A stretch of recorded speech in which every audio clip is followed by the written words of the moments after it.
দর্শক, সচিবালয়ে কথা বলছেন স্বরাষ্ট্র উপদেষ্টা। আমরা সরাসরি যুক্ত হচ্ছি তার বক্তব্যে। ঘটনা ঘটছে, আপনি সেন্ট্রাল থেকে আপনার এদেরও মনে হয় এটার অ্যাক্সেস দেওয়া হবে, আপনারাও কিন্তু দেখতে পারবেন, ডিস্ট্রিক্টে দেওয়া হবে।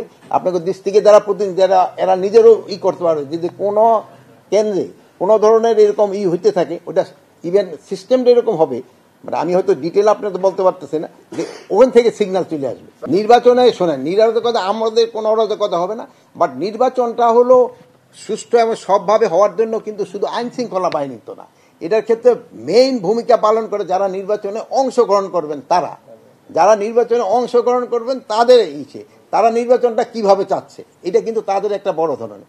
তারপরে আমাদের আসতে ইলেকশন কমিশন, আমরা কিন্তু সেই সময় ইলেকশন কমিশনের আন্ডারে থাকতে হয়, ইলেকশন কমিশন কিভাবে চাচ্ছে, তারপরে প্রশাসনের লোক রেখেছে, তারপরে আমাদের আইন শৃঙ্খলা বাহিনী, মানে এটা তো সবাই। তারপরে হলো যদি সবচেয়ে মেইন ফ্যাক্টর হলো জনগণ কিভাবে করে এটারে, যেহেতু তার তো যেতে হবে ভোট কেন্দ্রে, মেইন ভোটটা তো তার না। নির্বাচন মানে দায়টা আসবে না, নির্বাচন ওটা ভালো হইলে আমার লোকে প্রশংসা করবে, দায় আমারে কেন করবে, প্রশংসা করবে। আমি এরকম ভাবে একটা নির্বাচন করে যেতে যাচ্ছি যেন লোকজন আপনারা যেন প্রশংসা করেন, দেখা হইলে যেন বলে ভাই কেমন আছেন, যেন আপনারা মুখ ঘুরে না নেন, এইটাই আমি চাচ্ছি। শিয়া বাটার ও ভিটামিন ই সমৃদ্ধ লিলি হালাল বিউটি সোপ, তারুণ্যময় উজ্জ্বল ত্বকের জন্য।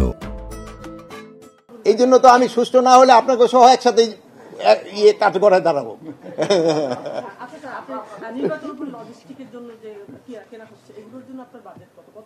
এই বাজেট তো আমরা এখন বাজেট তো ইলেকশন কমিশন থেকে দিবে।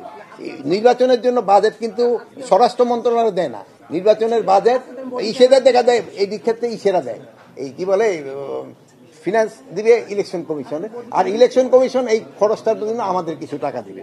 আরেকটা জিনিস ছিল, আপনাকে আরেকটা খবর জানাই, যে বর্ডার গার্ডের যে ইন্ডিয়ান যে বর্ডার গার্ড ডিজি, ওনার এখানে একটা ভিজিট আছে, মানে ওই যে আমাদের যে নর্মালি হয়, ওনার হলো 25 থেকে 28 আগস্ট উনি আবার আসতে, যেহেতু আমাকে প্রতি 6 মাস পর পর যে হয়, এটা তাদের ওই বিভিন্ন আলাপ করার জন্য।